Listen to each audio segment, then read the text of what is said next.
Banjarmasin itu sebenarnya dari dulu itu identik dengan kehidupan sungai. Menurut kita atribut-atribut sungai yang seperti dulu harus ada. Jadi kalau selama masih bisa aja beli paringnya itu kan, mungkin tetap aja untuk melestarikan rumah lantingnya. Kita juga merekomendasikan rumah lanting itu dikembangkan sebagai wisata. Gimana sih rasa hidup di lanting itu? Pasti ada. Orang kaya itu kan pikirannya macam-macam loh. Udah terlalu sering hidup di bintang 5, ya kondominium segala macam. Gimana rasanya tinggal di lanting?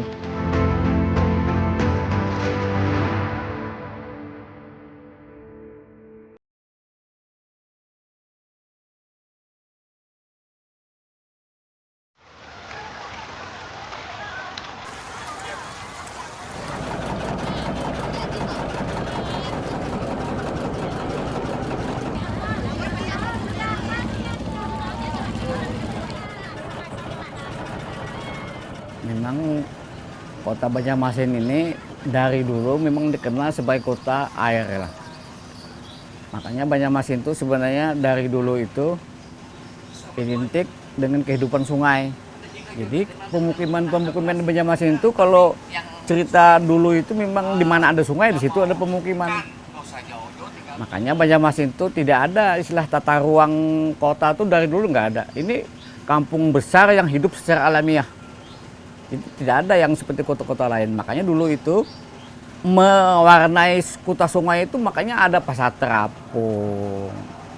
Makanya ada juga rumah terapung, terutama rumah-rumah lanting.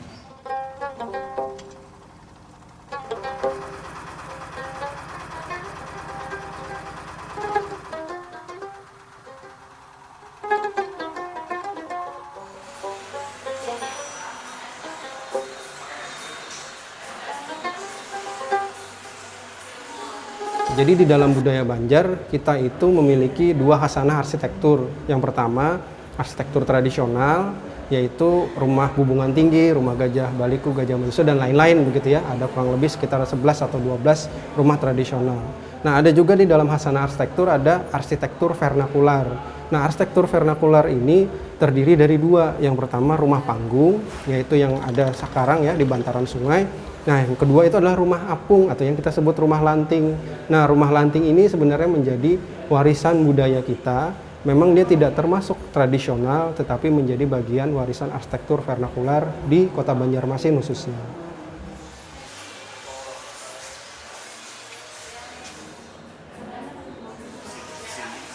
Untuk anatomi rumah lanting, kalau kita lihat dari segi potongan, ada yang masih menggunakan kayu log, begitu. Ada juga yang kombinasi antara kayu log dengan bambu. Kalau kita lihat rumah lanting yang di Mantuil, dia memang ada fungsi hunian, gitu. Di depan, area depan dia area berjualan, namun di sisi bagian belakangnya itu sebagai area untuk ya istilahnya istirahat lah untuk tidur. Nah, kemudian kalau kita lihat juga di area Mantuil itu beberapa digunakan sebagai fungsi komersil sehingga masih ada penahan-penahan seperti ban-ban ya untuk penahan perahu untuk merapat. Nah, kalau kita lihat juga konstruksinya kurang lebih sama gitu ya, satu dengan lainnya, yaitu dengan atap segitiga, kemudian pengapung dari kayu log dan kombinasi bambu, kemudian juga dinding-dindingnya itu dari material kayu secara umum.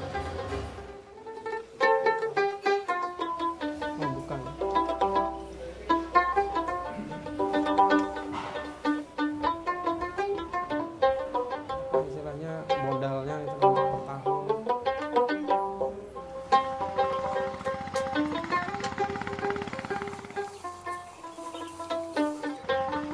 Jadi kalau rumah lanting itu cenderung orang beranggapan saat ini itu adalah rumah singgah begitu ya. Karena memang kalau kita bicara ornamen itu tidak ada gitu ya. Bahkan kalau kita bicara anatomi rumah lanting itu cukup sederhana, terdiri dari dasaran ya yang kita sebut lanting atau pondasi secara umum, pondasi pengapungnya, kemudian dinding gitu ya, bahkan ruangnya tanpa sekat, dan atap cenderung segitiga gitu. Jadi tidak ada istilah-istilah khusus atau ruang-ruang khusus yang dinamakan dalam bahasa Banjar. Namun keberadaannya itu menjadi bagian sejarah untuk kota Banjarmasin itu sendiri.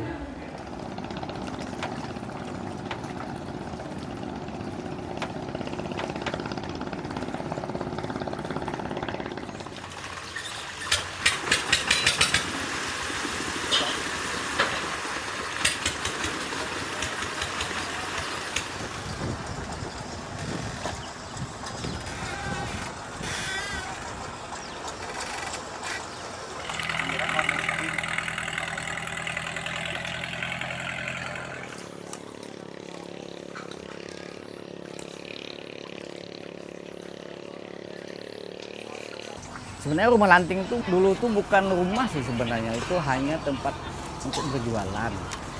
Karena dulu kan masyarakat tuh di Banjarmasin itu yang ramai itu bukan di daratan tetapi di sungai. Masyarakat Ulong sungai. Jadi orang berjualan di daratan tuh kurang laku gitu loh. Justru lakunya tuh adanya di sungai. Sehingga mereka-mereka yang berjiwa dagang ini mendirikanlah semacam warung, tetapi untuk amannya mereka juga tinggal di situ. Akhirnya berjejerlah pasar terapung dan lanting-lanting itu.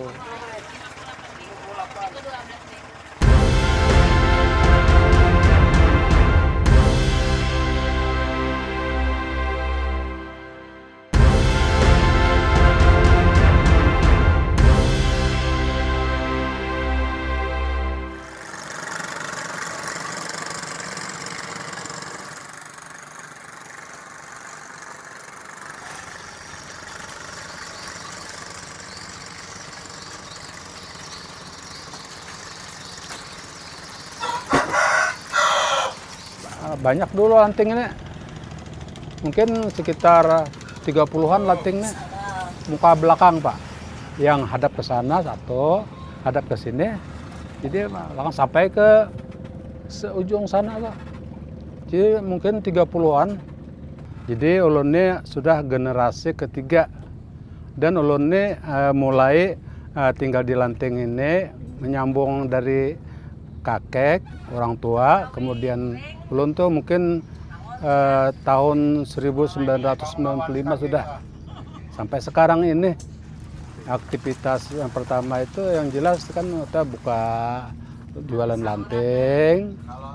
Setelah sampai sore itu kan itu kegiatan ibadah aja lagi Pak, kelanggar. Kina sampai malam jam 10 tuh kembali lagi ke lanting gitu. Nah, ada anak-anak tinggal di rumah, kami aja sama istri gitu.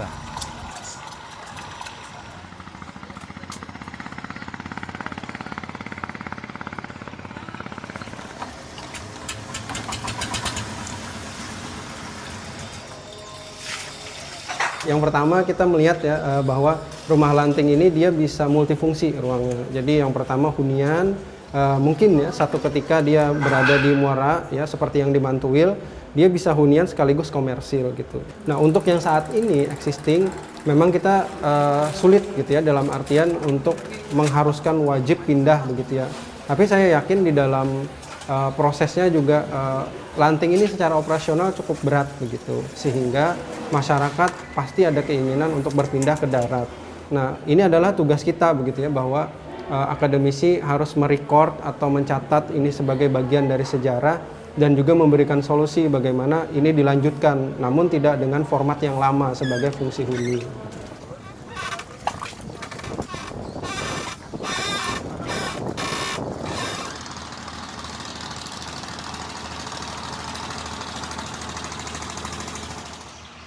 Jadi kalau kita mengangkat kembali lanting ini harus ada duit 15 juta Pak.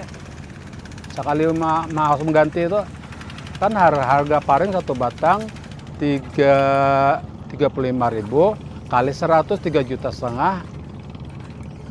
Satu ikat aja karena memerlukan 3 ikat 3,5 juta kali 3 10,5 upah mengikat lagi. Paring ini kan sudah sudah merosot juga sudah di kemungkinan sana itu. Apa paring itu kecil-kecil. Yang dulu paring itu besar Pak ini. Agak kecoklatan yang tua Pak. Ini kelihatannya andom. Makanya lanting itu bertahan hanya 2 tahun aja Pak. diganti lagi gitu nah.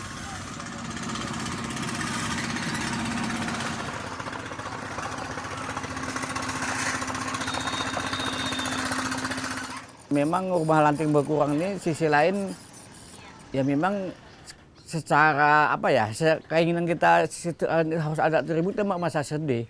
Tetapi kita nggak bisa dipaksa karena masyarakat juga punya kebutuhan. Lain kalau rumah lanting ini tidak memiliki kebutuhan mungkin apa ya? Karena rumah lanting itu sebenarnya dulu itu kan kebutuhan nih. Mereka tinggal di situ karena jualan gitu loh.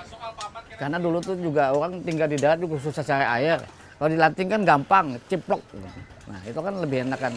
Tetapi menurut saya, ya saya miris loh.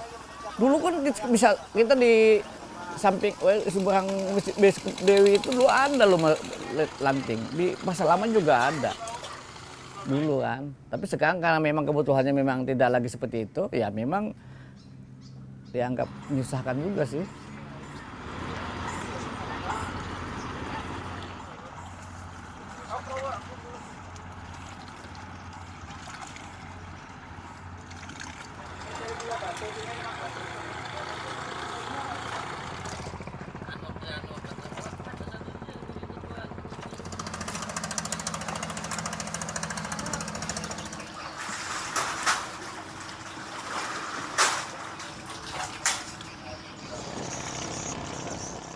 Jadi sampai bertahan ini yang jelas ulun kan sudah pensiun juga itu nah.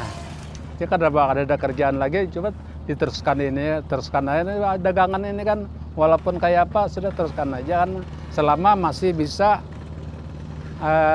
mengangkat lanting ini kan.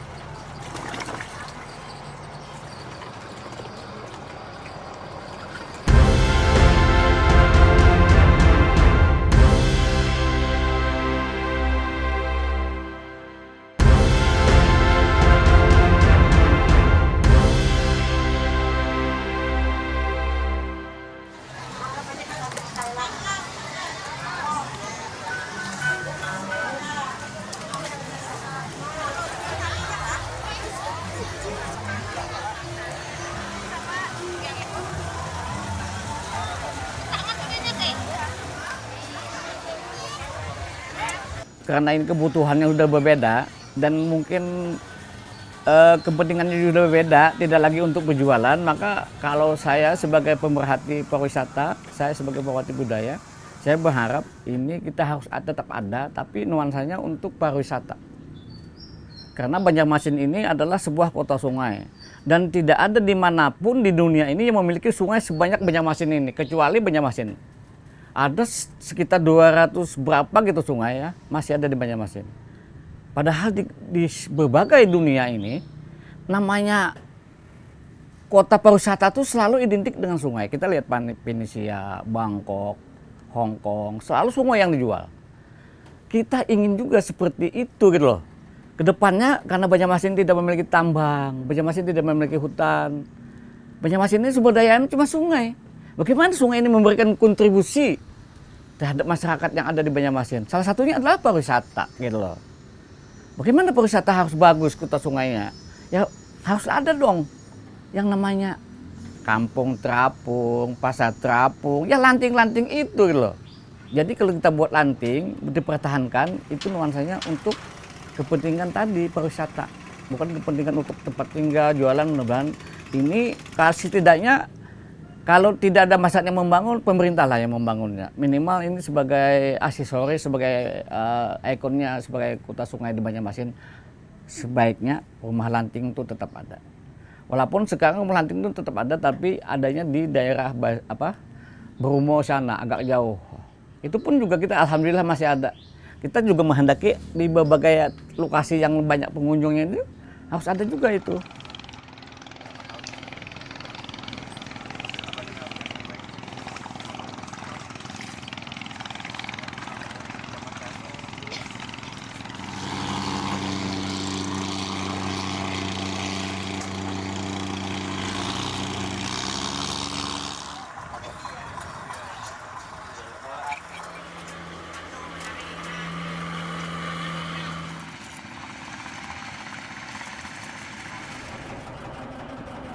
untuk penelitian rumah lanting itu tahun 2019 gitu ya, diinisiasi oleh pemerintah Kota Banjarmasin. Saat itu Baren Litbangda bekerja sama dengan Fakultas Teknik, bekerja sama juga dengan Prodi Arsitektur.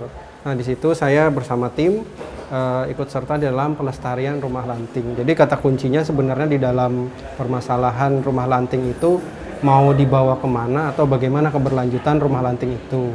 Nah, di sini singkat cerita ada 3 rekomendasi yang dihasilkan. Yang pertama, yang tersisa atau bangunan existing itu harus diselamatkan. Namun memang kita tahu setidaknya untuk fungsi hunian itu harusnya sudah dihilangkan atau mungkin berganti dari fungsi baru. Kemudian yang kedua, kita juga merekomendasikan rumah lanting itu dikembangkan sebagai wisata. Nah, selanjutnya juga yang ketiga, kita tetap memegang istilah atau leksikon rumah lanting. Jadi banyak cerita bahwa di Palembang, bahwa di Kalimantan Barat itu masih juga memiliki seperti yang kita miliki. Namun leksikon lanting itu khasnya di tempat kita. Nah, itu yang kita jadikan dasar. Kemudian dari dasar leksikon itu lanting dikembangkan dengan bentuk yang tidak melulu seperti yang ada gitu ya, bisa bulat, kemudian atau full segitiga.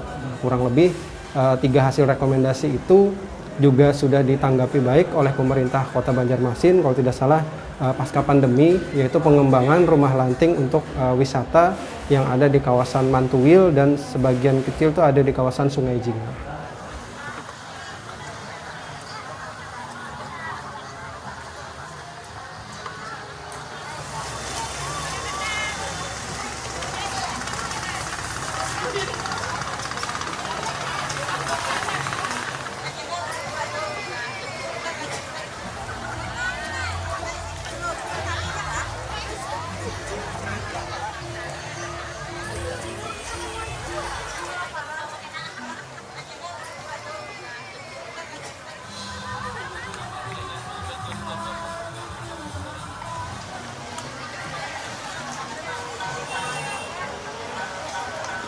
Ya sebenarnya kalau bisa yang seperti aslinya, tapi karena ini kebutuhannya beda, ya mungkin nggak apa-apa berubah.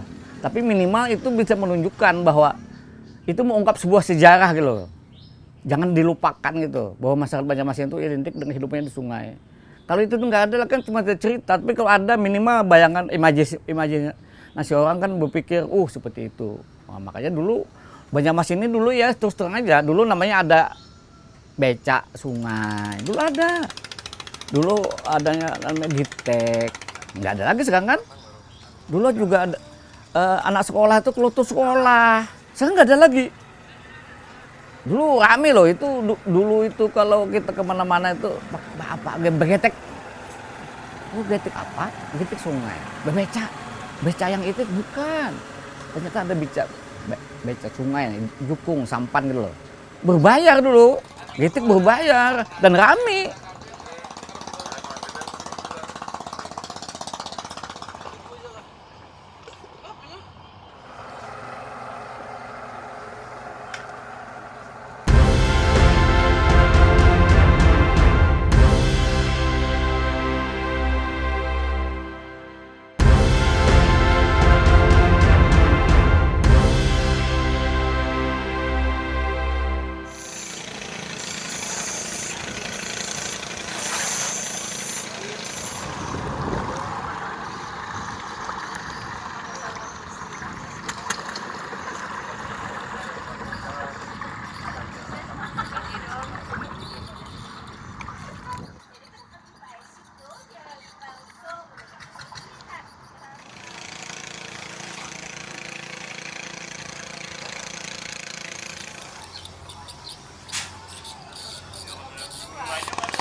Jadi kami beranggapan bahwa sejarah itu harus dilestarikan gitu.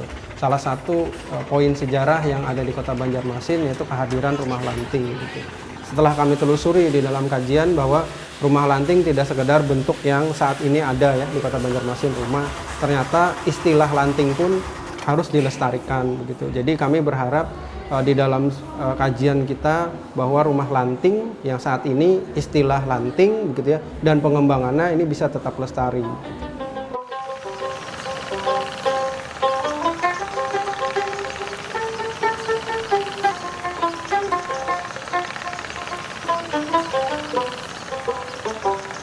Jadi ini sebagai kota sungai, saya berharap ini harus kita jaga, dipelihara. Kita tidak ingin seperti sekarang, maaf ya, ini sedimentasi sangat tinggi loh ini. Karena sungai ini di dunia itu hanya 3% air tawar. Dari 3% air tawar itu hanya 3% yang bisa digunakan untuk air minum. Dan itu pun ada di permukaan, seperti air sungai, air danau, air telaga. Nah, itu kalau itu tidak dipelihara, siapa tahu nanti air menjadi rebutan. Siapa tahu nanti air ini menjadi barang komplek. Nanti orang berperangan bukan lagi mencari karena politik, karena ekonomi, tapi mungkin perebutan air. Makanya kita alhamdulillah punya air banyak gitu loh. Kita pelihara. Makanya air ini adalah sumber kehidupan. Air, pangan, dan oksigen. 3 hal yang ada di alam. Makanya air ini kita harus pelihara. Jangan wariskan air mata, tetapi wariskanlah mata air untuk anak cucu kita ke depan.